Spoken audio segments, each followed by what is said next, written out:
I'm just pissed you still haven't seen Babylon 5. We're doing this, we're doing the interview.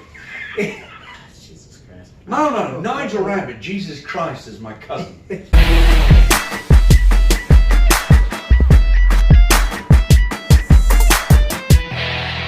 Welcome to another episode of The Wrestler's Perspective. I'm your host, Kenny Steele, and this is my crazy guest, who I love dearly, Nigel Rabid. How are you doing, man? Crazy guest, former employer.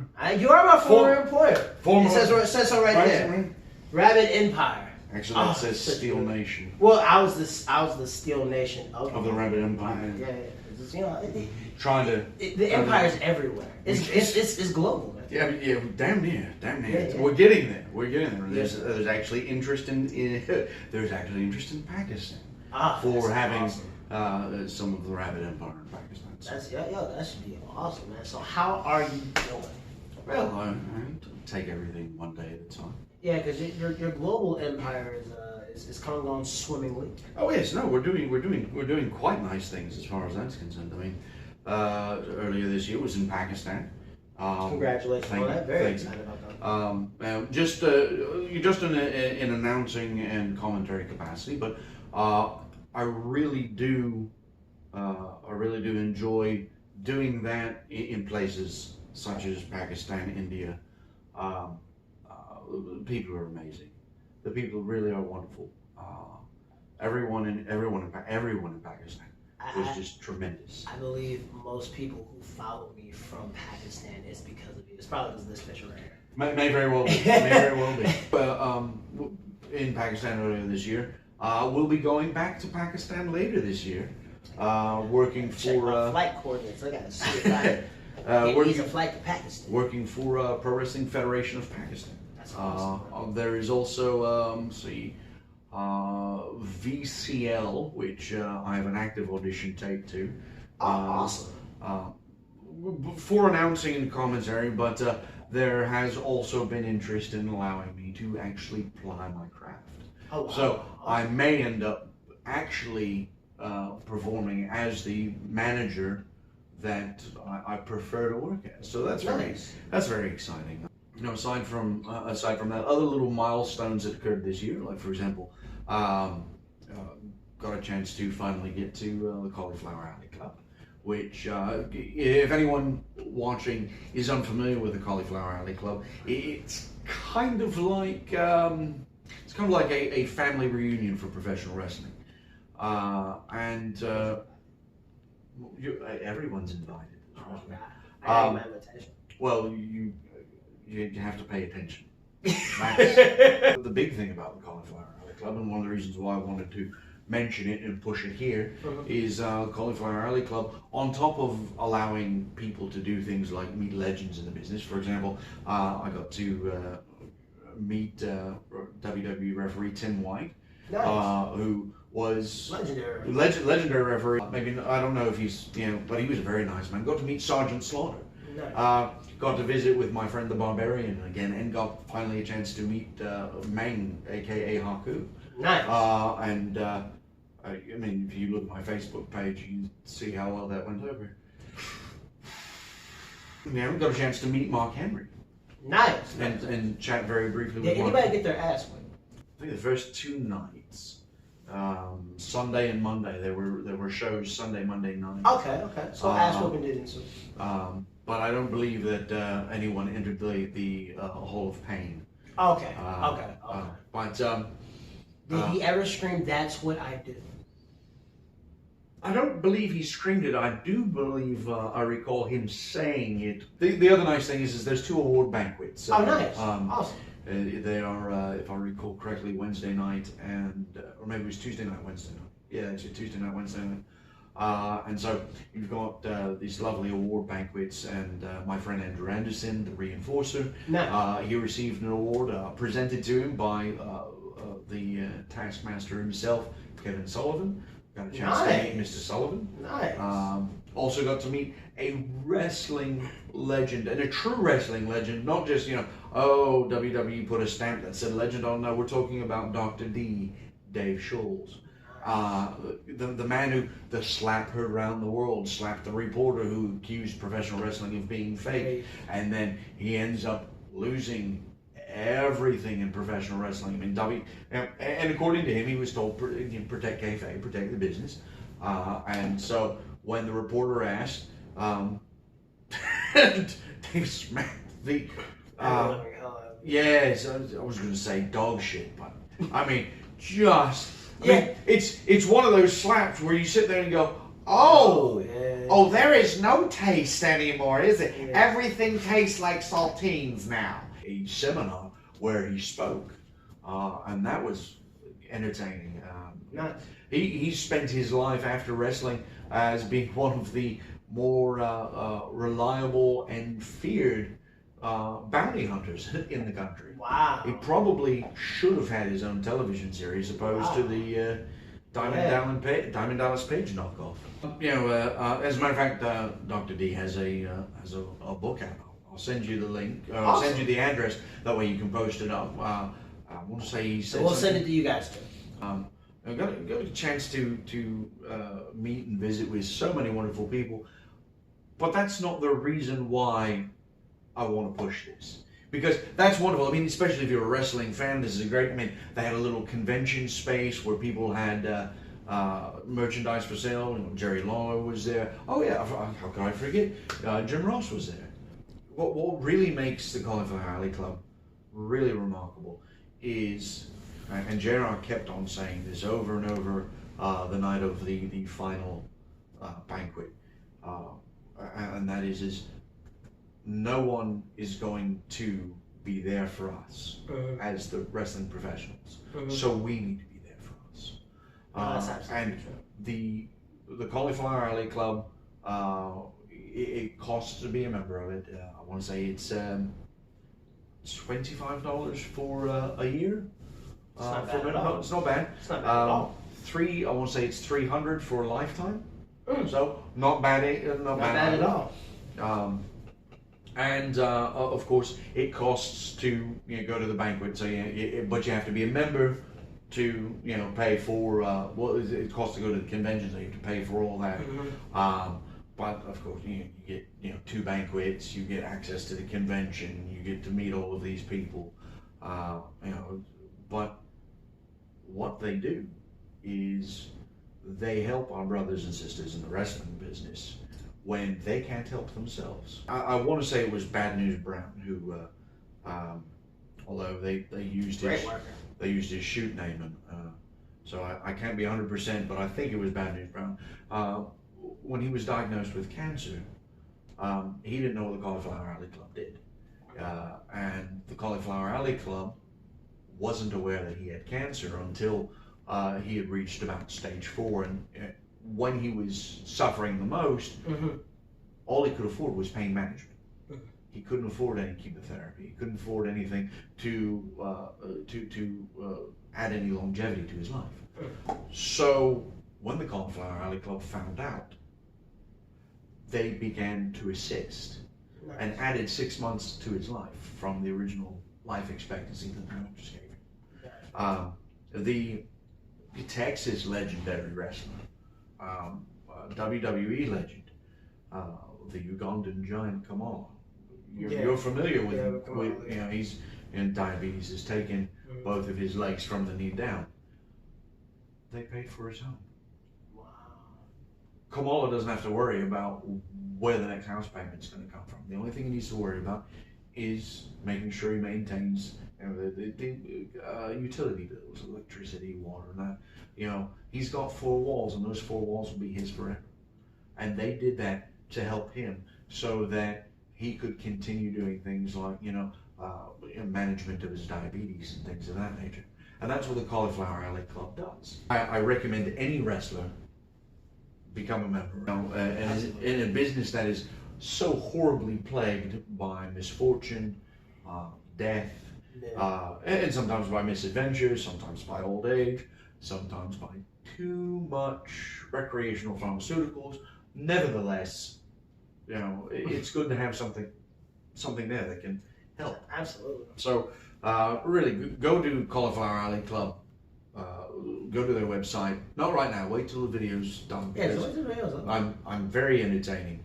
There were, and that's just it. It wasn't just. I mean, there wasn't just wrestlers there. There were some fans there as well. Nice. And one of the things that Mark Henry had commented on is that, you know, we have all of these legends here, and it's not being talked about everywhere in Las Vegas. It's almost like the best kept secret. Got some things going with Texoma Pro Wrestling that I'm very much enjoying. Saw that. You took a super kick not too long ago. I did. It wasn't as bad as it wasn't as bad as when Shelton Benjamin kicked me though. Oh wow. Bastard. Charlie and I thought, oh, we're getting the greatest tag team in the world together. It'll be awesome. World's greatest tag team, managed by Nigel Rabid. This will be the great. And then Shelton kicks me in the face. That's right, Shelton. Not that you're watching this. He's one of our subscribers. Yeah, what? You took what? Shelty B? 803? It's my guy. But we're not here to talk about Shelton Benjamin and this amazing super kick to your chin. We're here to talk about how Nigel Rabid got started in this business. It was March of 2009. And I was working for AT&T at their UVerse Center doing technical support. And one desk away from me was a mate of mine that I'd worked with at Verizon, who the Texas wrestling industry might know as Will Riggs. Oh, okay. And while we were working there, Will started telling me about how he had stumbled on this opportunity to do commentary for a local independent professional wrestling company. Now, I had heard whispers of independent professional wrestling. I had even caught a couple of episodes of PCW in, I want to say it was like 2005, Nice. Which was actually how I knew Mike Fox when I finally met Mike. I was like, I've seen you. Will had told me about this, you know, this opportunity that he had gotten, and he and I were very much cut from the same cloth when it comes to commentary. Mm-hmm. As great as other commentators have been, there are only two in the history of professional wrestling that, in our opinion, deserve the moniker of the greatest. And that would be Gorilla Monsoon and Bobby Heenan. There's no better tandem ever in the history of professional wrestling. How dare you insult Michael Cole with Taz? How dare you? Well, I'll apologize to Taz. One, the chemistry was on point. Fantastic. Two, they never made it boring. They never made it, you never felt, oh, for fuck's sake. So, Will started telling me about this. Mm-hmm. And as he was telling me about this, you know, I started getting excited for him because, you know, commentary, you know, it's like being a part of wrestling, but without, you know, without having to take a super kick for breaking anything. So, you know, we're talking, and he's telling me he wasn't really. He's got a broadcast partner. He's not really high on the guy. He says his breath is bad and doesn't really add anything. And they got to share the microphone and get in close. And and I say to him, well, if you ever need a Bobby Heenan to go with your Gorilla Monsoon, let me know. And so apparently he went and talked to the owners, and the owners were like, well, we're going to be doing some talent tryouts and some auditions for other roles, and sure, so he sent me an email that had the information on, and I did what I do with all emails. I scanned it, and so no concept of how impossibly huge Texas really is.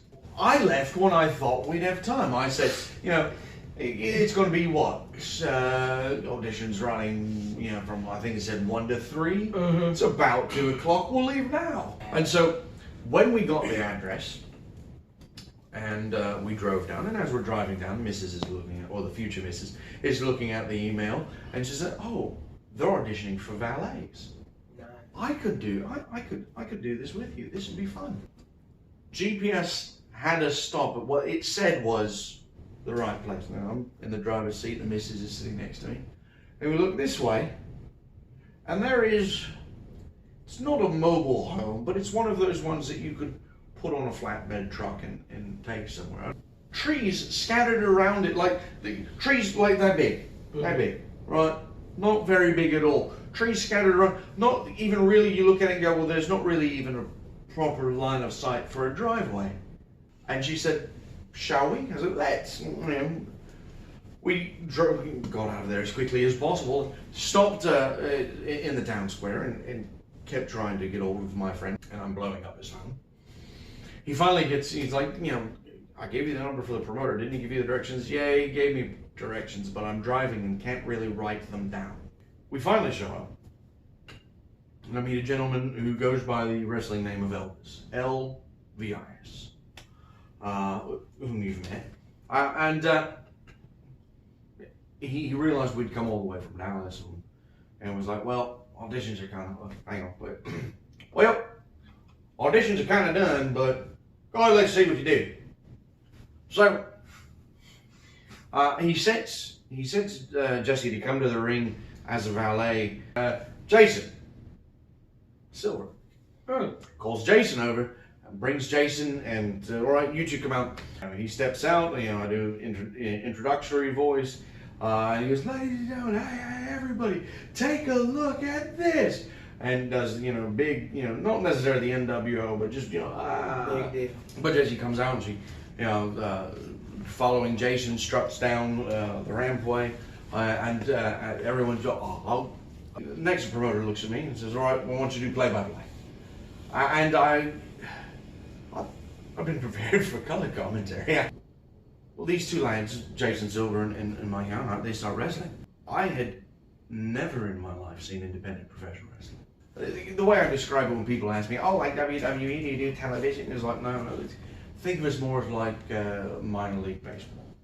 Now, the tremendous number of us that are extremely talented and on our way up to the big leagues. There's just as many of us who are happy where we're at, and there are some of us that should have never been allowed to pick up the bat. I was completely unprepared to play by play, because I was thinking, you kind of be witty. All I need to do is be witty. You've had a conversation with me. I don't know how not to be witty. And then I start watching these two lads wrestle. Kenny, I was mystified. I had never in my life seen someone that I could equate as walking around folk.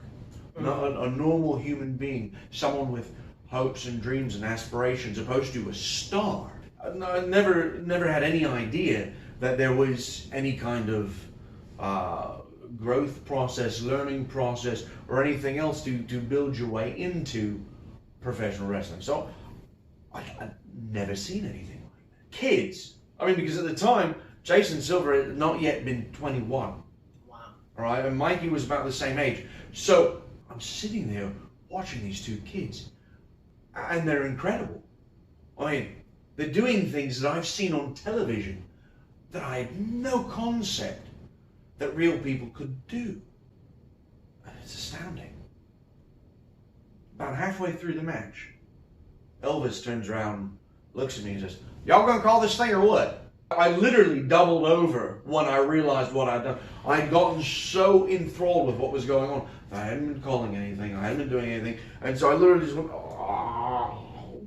So not prepared for play-by-play, not prepared to be able to rattle off wrestling moves, and I've just shot myself in the foot. I'm so disconcerted over what I've done, and and I finish, and the match finishes, and they go off and talk, and Jesse comes over and talks to me, and I'm sitting there going, I sucked.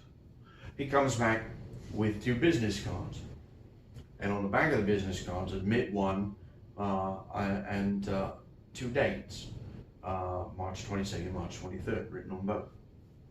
And he says, I want you two to come and do a live audition. And we'll see how things go from there. I did not deserve a callback. I knew it when he handed me the card. I don't know why I got it at the time. So the show dates were 2 weeks away. We'll see you in 2 weeks. During those 2 weeks, Will and I are, or more appropriately, I'm brainstorming, bouncing ideas off of Will, and that's how. Every day. And that's how it starts. And that's how the Nigel Rabid persona got built up. You know, we start. You know, like, all right, well, you know, I've got a leg up. I'm foreign. Texans hate foreigners. It'll You be didn't easy. even do anything. I didn't have to. All I needed to do was sound smarter than them, and I already did. And so I show up. I get out of the car, and I'm in character from the minute my foot hits the gravel in the parking lot. There you go. And Elvis tells me later that his response was, "Who the hell is this guy? Where was this guy 2 weeks ago?" And I was Johnny on the spot. Will and I have always had good chemistry back and forth. And so Will and I were back and forth all night. I was nattering at the fans, nattering at him, putting over the heels, doing all the things that a good color commentator does. The owner, Elvis, pulled Jesse and I aside, said, "I don't know if you know how lucky I am to have you two." The concept of anyone being lucky to have us working with you're 4 months in the business. What? You know, he's like, "Well, I already knew she was great, but you, son, we didn't want you. We asked you to do the live audition so that when you were out in front of the fans and you were terrible and the fans would tell you you're terrible, when we said to you, you know, we appreciate you coming out, but we can't use you. We figured you'd understand. And, well, we didn't want to tell you no and run the risk of you saying that we can't work with your girl. And you show up and you're all dressed nice and you're in character and you're not breaking character. We're just so lucky to have you guys." And so that's why I've had this just enormously big ego ever since, because like 4 months in, someone told me I was all right. So, going off that, Right. and your big break, this huge star, what is some of your favorite promotions that you have been so gracious enough to lend your talents to? I will always have a very warm and affectionate place in my heart for North Texas Wrestling Alliance. That's where I broke in. And when they're running, they put together a very fine show. I've got a lot of deep love and appreciation for Elvis and his passion for professional wrestling, his adherence to the history of professional wrestling. He was blessed to help be brought up in this business by a legend, a man I am very lucky to have called friend. That's the late great General Skandar Akbar. And Ak took him under his wing and helped guide him. He worked at the Sportatorium, very close actually with Johnny Mantell and Tigers, who have the Pro Wrestling Hall of Fame up in Wichita Falls. Anytime anyone has an opportunity to go in and watch North Texas Wrestling Alliance, I always recommend it, whether I'm there or not, because Elvis has a lot of passion for the business, and it shows in the efforts he puts forth.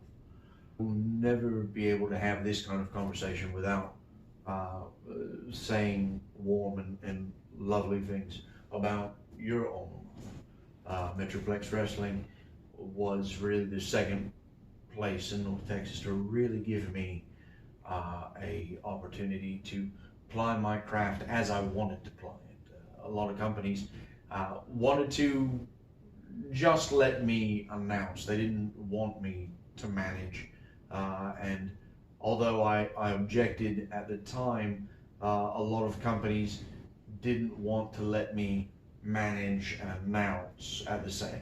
Now that I've had time to reflect, I understand why. Metroplex Wrestling really, they took a chance on me because I had managed before, but only in that managing as an announcer capacity. I'd never actually been just a manager until Metroplex Wrestling had given me the opportunity. So I have a lot of deep and abiding love for the company, for Mr. and Mrs. Kirby, who are the owners, and all of the MPX originals that came up as I was joining the roster. Fellas like yourself, who embraced me as one of your own, despite my inherent weirdness and completely foreign behaviors to how you guys normally did things. And I'm, even though I am not an active part of Metroplex Wrestling's roster, I can't hesitate to recommend that anybody who wants to watch good wrestling in North Texas definitely go check out Metroplex Wrestling. Their creative team, their production, they really work very hard at it, and especially doing weekly shows. Doing a weekly show is, I've been involved in working on a monthly show, and that's an ordeal. So doing a weekly show, my hat's off to them. Of course, I can't have this conversation without mentioning Texas Pro Wrestling. Robert Langdon was honestly seemed very hesitant to let me ply my trade and let me be, because at that time, the time he approached me, I was no longer announcing. I refused to announce. I wanted to manage, and that's all that I was going to do. And when Mr. Langdon finally relented and let me work as a manager for him, I was blessed to immediately be catapulted into managing one of his champions, Dane Griffin. In reasonably short order, ended up losing the title to, if I recall correctly, to Jerome Daniels. But no, it was way before that. And it was. Don't make me come over there. I ended up managing perhaps one of the greatest modern tag team technicians in professional wrestling, the incomparable Charlie Haas. Charlie's so great. And I worked with Charlie both in singles, at least 2 tag teams with him, where we enjoyed one of the longest runs of tag team champions the company has seen. And when he won the Texoma Heavyweight Championship from Jerome Daniels, one of the longest runs as champion. So that was a blessing. And since then, I've had a lot of wonderful opportunities come my way. Lance Hoyt, the American Psycho. I've been beat up by Short Sleeve Samson. It was because of Texoma Pro Wrestling I had an opportunity to meet Jinder Mahal. Nice. Which led to my bookings in India. Nice. Because Jinder was Kali's point man in the United States. There's a lot of other wonderful companies. I mean, VIP Wrestling and their student subsidiary, DFW All Pro, one of the finest schools in Texas, if I may be so bold as to make that statement. I've been blessed here recently to be working with a new Texas promotion in Abilene, and just for the past year or so, been working in Kansas, Midwest Elite Wrestling, and then of course there's Full Throttle Wrestling in Louisiana, which I've been enjoying a long stint as the worst human being on the planet. Who are some of your greatest, workers that you have gotten the opportunity to manage? I particularly love managing the American Psycho. And he's not someone where you go, Lance, we're doing kind of gentler now, because that doesn't go over well with Lance. It didn't work really well with Bryson Scott, and Bryson actually tried for 20 minutes. I was very fortunate. I worked with Rodney Mack, and actually I worked with Raven, both, to manage one of my longtime goals in North Texas wrestling. And that is the now former NWA World Heavyweight Champion, Tim the Perfect Storm. Really, most of my Metroplex wrestling, Stephen Kirby, I loved working with Stephen. I loved working with the Kingsman, with him and Larry Canis, which is tremendous. I'd love to do that again. Even though I've never worked with BC at Metroplex Wrestling, I would love to work with BC at Metroplex Wrestling. I think it'd be a lot of fun. I loved that business with Francis. That was probably one of the most fun. We never did get him into the schoolboy gimmick. Again, I wanted to desperately, but he kept on refusing. And we had a lot of fun with that. And I really wish that the direction hadn't shifted creatively, because it was so huge, yeah. so fast. Drone Daniels. Drone doesn't like to admit it, but Drone's a member of the Rabid Empire. He's alumni, and I've always felt that Drone and I have had a tremendous amount of chemistry. We've worked very well together, I've thought, and would love to do so again. Little known, I did manage very briefly, hoping to extend that, but Magnificent Malik. Oh wow! Malico and I worked together at SWE. That's definitely an odd pairing. Yeah. It was fun. Mike Dell very briefly managed by Nigel Rabid, but we never continued that storyline. Well, let people know where they can follow you on the social media. That's my Instagram, which is very disappointing for most people, because you gotta use Instagram, man. That's what people say. You gotta use Instagram. Are you on the Twitters? I am on the Twitters. I actually. The funny thing is I've got so many Twitters that there are. You have a burner account for your Twitters? I've got a burner account for my Twitter. The one that I utilize the most, and the one that actually feeds from my Facebook. So I post something on Facebook, pops up there, is at Nigel Rabid. Then of course there's the Facebook, and you can find me on the Facebook. Nigel Rabid. Nigel Rabid. I want to say, if you do an @, I think it's at the Rabid one. I think.